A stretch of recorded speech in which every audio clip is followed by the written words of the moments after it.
婴儿的长期咳嗽不一定是过敏性咳嗽，过敏性咳嗽呢，主要是指，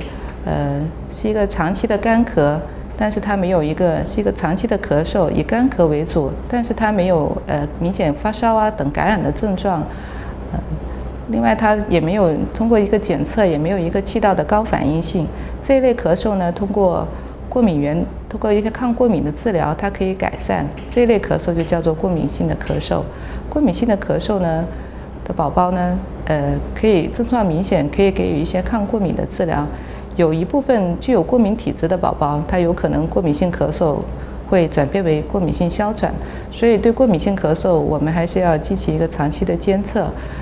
如果是对他迁延不愈，